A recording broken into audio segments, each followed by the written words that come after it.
Hi friends, అందరికీ నమస్తే. Essential టీచింగ్స్లో Ramtha master యొక్క నాలెడ్జ్ మీతో షేర్ చేసుకోవాలనుకుంటున్నాను. ఆయన మాటల్లోనే ఆయన చెప్తున్నాడు, నేను రామ్తాను, ఓ విజేతను, ఇప్పుడు ఓ దేవుడిని.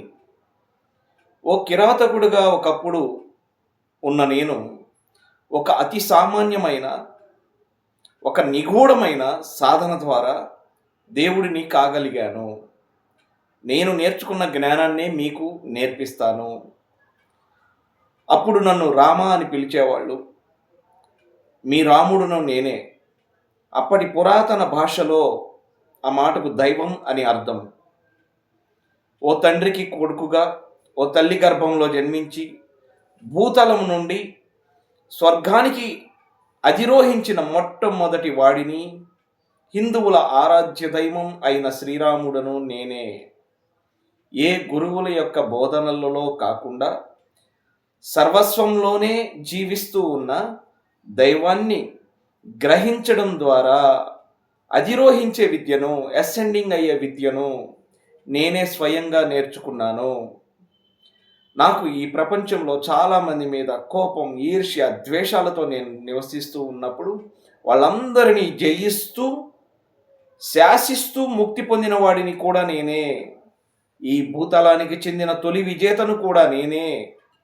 నా దండయాత్ర సుమారుగా 63 సంవత్సరాల పాటు సాగింది. అందరినీ జయించుకుంటూ వెళ్తున్నాను. భూమిలో 75% నేను ఆక్రమించేసుకున్నాను. అయినప్పటికీ కూడా ఇన్ని విజయాలలో అతి గొప్ప విజయం ఏంటంటే నన్ను నేను జయించడమే. ఆత్మ ప్రేమికుడుగా జీవిత సర్వస్వాన్ని అక్కున చేర్చుకున్న నేను శ్వాసించే విద్యను, అధిరోహించే శాశ్వతత్వాన్ని అందుకున్నాను. ఇక్కడ పాయింట్ అర్థమైందా? శ్వాసించే విద్య, బ్రీతింగ్ టెక్నిక్స్, ధ్యానం, శ్వాస మీద ధ్యాస, ఈ టెక్నిక్స్ ద్వారా నేను శాశ్వతత్వాన్ని అందుకున్నాను. శాశ్వతత్వం అంటే అనంతమైనటువంటి ఉనికిలో మోక్షాన్ని పొందినటువంటి మొదటి వ్యక్తిగా ఆయన 35,000 సంవత్సరాల కిందట సాధారణ మానవుడిగా ఉన్నటువంటి వ్యక్తి తాను చెప్తున్నాడు. ఇప్పటికీ తాను ఈ లోకానికి ఒక స్త్రీ శరీరాన్ని ఉపయోగించుకొని ఆ స్త్రీ ద్వారా తాను మాట్లాడుతున్నాడు. ఒక రకంగా చెప్పాలంటే ఛానలింగ్ మెసేజ్. ఆయన చెప్తున్నటువంటి మరిన్ని విషయాలు మీతో షేర్ చేసుకుంటాను. ఇండస్ పర్వతాలకు ఈశాన్య దిశలోని మా ప్రాంత ప్రజల సమక్షంలోనే నా అధిరోహణం కూడా జరిగింది. మీరు గణిస్తున్న కాలమాన ప్రకారం చూసుకుంటే అది 35,000 సంవత్సరాల కిందట స్టోరీ. నేను ఉంటున్నటువంటి నగరం పేరు లెమూరియా. అక్కడ నుంచి మేము వలస వచ్చి ఒనాయ్ అనే పట్టణానికి చేరుకొని అక్కడ మురికివాడలో నివాసం ఉన్నాము. ఎందుకంటే ఒక పేద కుటుంబంలో నేను జన్మ తీసుకున్నాను. అక్కడ అట్లేషియా అనే ఖండం నాశనమైపోతూ ఒక 100 సంవత్సరాలకి నాశనమైపోతుందనగా అక్కడికి మేము చేరుకున్నాము. అట్లేషియా ఖండం, లెమూరియా ఖండం, ఈ 2 ఖండాలే ఆ సమయంలో భూమి మీద ఉన్నాయి. ఇప్పుడు మనకి 7 ఖండాలు ఉన్నాయి. అప్పుడు కేవలం 2 ఖండాలు, అట్లేషియా ఖండం అండ్ లెమూరియా ఖండం. అప్పటి కాలపు నాగరికతలో అట్లేషియన్స్ మహామేధావులు. సైన్స్ పరంగా, టెక్నాలజీ పరంగా, శాస్త్రీయంగా ఎంతో డెవలప్ అయి ఉన్నారు. ఇప్పటి మీ వైజ్ఞానిక సాంకేతిక కన్నా గొప్ప వైజ్ఞానికత అప్పుడు ఉంది. ఇప్పుడు మనకున్నటువంటి ఎక్స్రేలు, రేడియేషన్, ఎంఆర్ఐ స్కానింగ్లు ఇవన్నీ కూడా వాళ్ళ టెక్నాలజీలో అణుబాంబులు, గన్నులు, వీటన్నిటికంటే కూడా వాళ్ళ టెక్నాలజీ కంటే పైసా వంతు కూడా లేదని చెప్తున్నాడు. వాళ్ళు సూర్యకాంతిని ఉపయోగించుకొని పరివర్తనం చేసే టెక్నాలజీ వారి వద్ద ఉండేది. కాంతిని ఉపయోగించుకొని ప్రయాణం చేసే నౌకలు కూడా వాళ్ళ దగ్గర ఉన్నాయి. గ్రహాంతర వాసుల సాంకేతిక సహకారం వాళ్ళతో వాళ్ళు ఆ నౌకలను నిర్మించేవాళ్ళు. మనకు రాకెట్లు వెళ్ళాలి అంటే ఇంధనం కావాలి, కానీ వాళ్ళు సూర్యుని యొక్క శక్తిని ఉపయోగించుకొని గ్రహాంతర వాసులు తిరిగే నౌకలు యుఎఫ్ఓస్ అంటారు.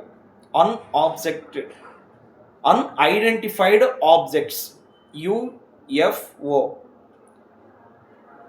ఇవి ఓడలనొచ్చు, నౌకలనొచ్చు, ఇవి గాలిలో తిరుగుతుండే ఎగిరే పళ్ళాలనొచ్చు.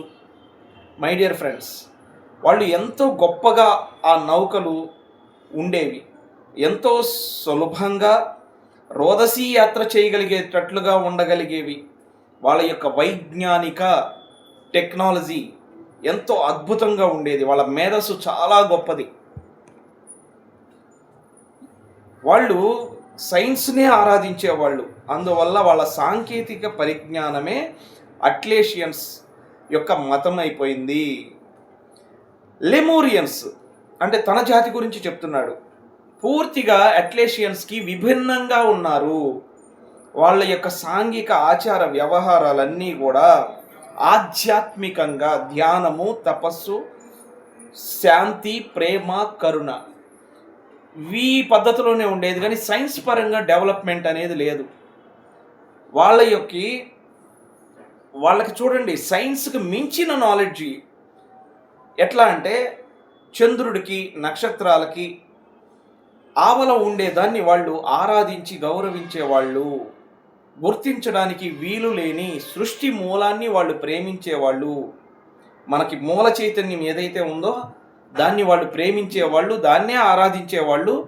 ఆ శక్తినే వాళ్ళు అజ్ఞాత దైవం అని కీర్తించేవాళ్ళు. లెమూరియన్స్ ఈ దేవుడిని మాత్రమే పూజిస్తారు.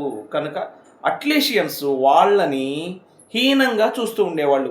అభివృద్ధిలో ముందుకు సాగని లెమూరియన్స్ అని హీనంగా వాళ్ళు చూస్తూ ఉండేవాళ్ళు. వీళ్ళు అట్లేషియన్స్ ఏమో సైన్స్ పరంగా డెవలప్మెంటు, లెమూరియన్స్ ఏమో కేవలం ధ్యానము, తపస్సు, ఈ సూర్యచంద్ర నక్షత్రాలకు సంబంధించినటువంటి ఆవలి వైపున ఉండే మూల చైతన్యాన్ని పూజించటము, ఆరాధించటము, అందరిలోనూ సర్వత్వంలోనూ దైవాన్ని చూడటము అనేది ఈ లెమూరియన్స్లో ఉండేటటువంటి తత్వం. మై డియర్ ఫ్రెండ్స్, రామ్తా తన యొక్క స్టోరీని కంటిన్యూ చేస్తున్నాడు. తర్వాతి ఎపిసోడ్లో మళ్ళీ కంటిన్యూ చేద్దాం. మై డియర్ ఫ్రెండ్స్, మొదటిసారి చూస్తున్నటువంటి వాళ్ళు అయితే షేర్ చేయండి, సబ్స్క్రైబ్ చేయండి. Thank you.